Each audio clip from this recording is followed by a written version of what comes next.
Good evening, Ollie. Congratulations. Yeah, thanks. I imagine the dressing room at half-time and full-time was a very, very different place, but did we see the determination that you talked about yesterday to win this trophy in the second half? Well, we want to go through, of course. Good reaction at the half-time or second half. I thought we played some good stuff in the first half as well, but we forgot that you have to run back as well, and you have to run back quick. And in the second half, we did that part better, and of course that creates more opportunities to attack. So we're a year older, more experienced. Of course, we picked a quite experienced team today to handle setbacks, and they did. Andy Mitten. Hi, Ellie. Hi, Andy. And actually about Eddinson's performance tonight.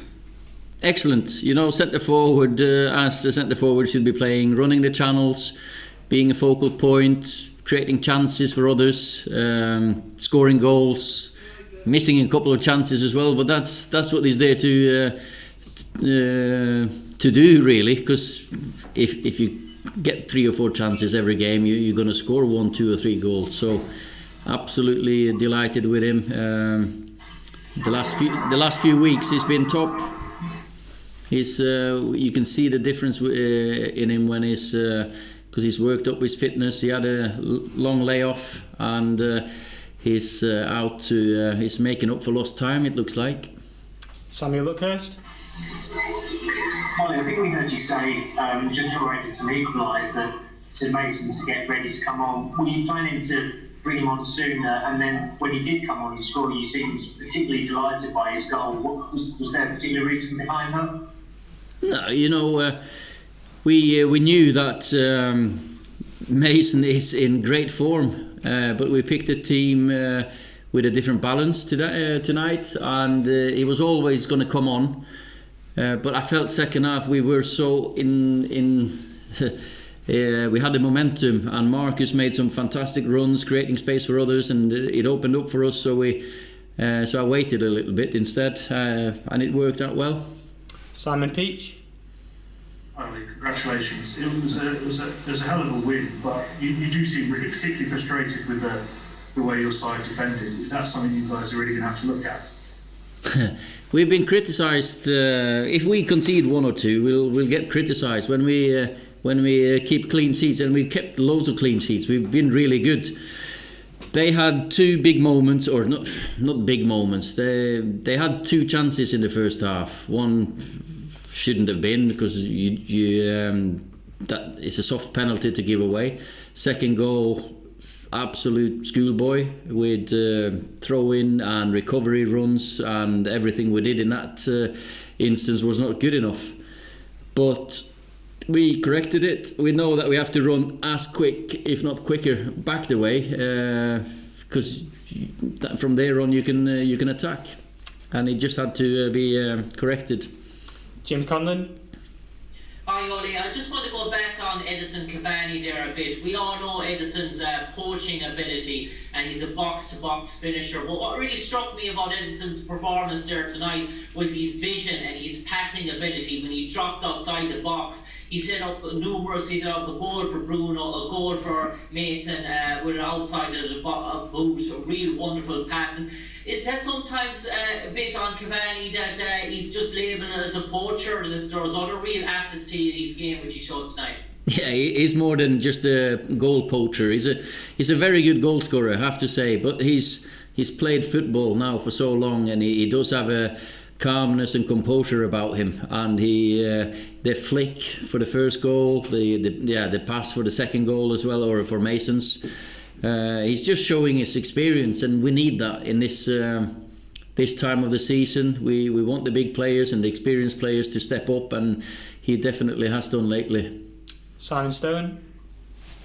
Ollie, given all the positives you're saying about Edinson and the kind of stop-start nature of his season, how disappointing would it be if he did decide that he wasn't going to stay? Because it feels as though you've got almost a really good striker there, but there's more to come from him.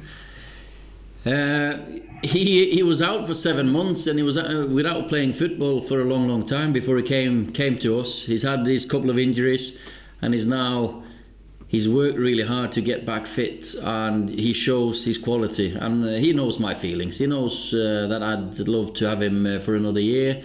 We have spoken about it. I understand his, this year has been very difficult, but I've promised him that Old Trafford and Manchester is a different place with our fans in the stadium. He must try to get that feeling to be on our side. Manchester is a fantastic place to live, so I'm doing my best. So let's see. Of course, nights like this, hopefully we can get to the final, and hopefully he can see himself being here for another year.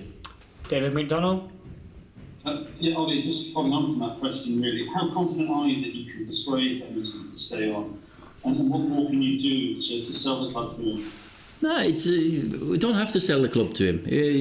It's about the feeling he gets, how he feels coming in every day, the environment we're creating, the team that we're creating, he's big part of. But as I say, he has to feel scoring those goals in the Stretford end with fans. It's a different feeling. We've got the best fans, and as a goal scorer, and there's no better way than to celebrate in front of them. So hopefully. Fredrik Fridberg.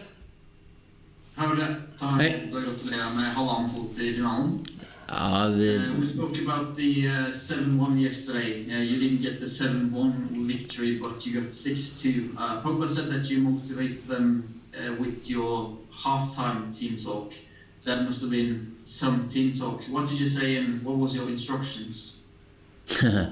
No, first of all, I wasn't happy with the first half. I wasn't happy with how we defended. That was the biggest thing, because football's two ways. I thought we played some great stuff attacking wise, maybe a couple of too many touches, but still we created chances. We looked at threat, but to concede 2 goals is in the manner we did wasn't good enough. But there was still 3 times 45 minutes left, so just keep on playing our quality, but run a bit quicker back and be a compact team. And the boys played some great stuff second half. All credit to them.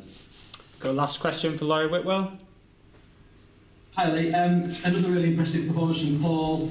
Earlier this season it looked like it was a fragmented situation with what his agent came out with before the Leipzig game. How do you feel you managed that situation? And it seems like it's produced a really strong sequence of performances from him. I've managed Paul the same way all through. He knows my feelings for him and about him. He knows how important I think he is for the team.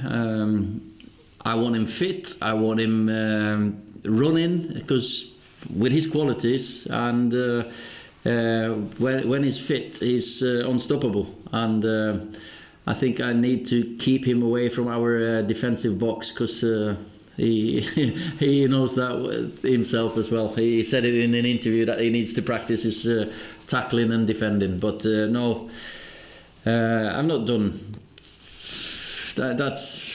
We create an environment here, the same as I spoke to about Edinson here. We want to create an environment where players want to play, want to come in, work every day. The coaches are unbelievable.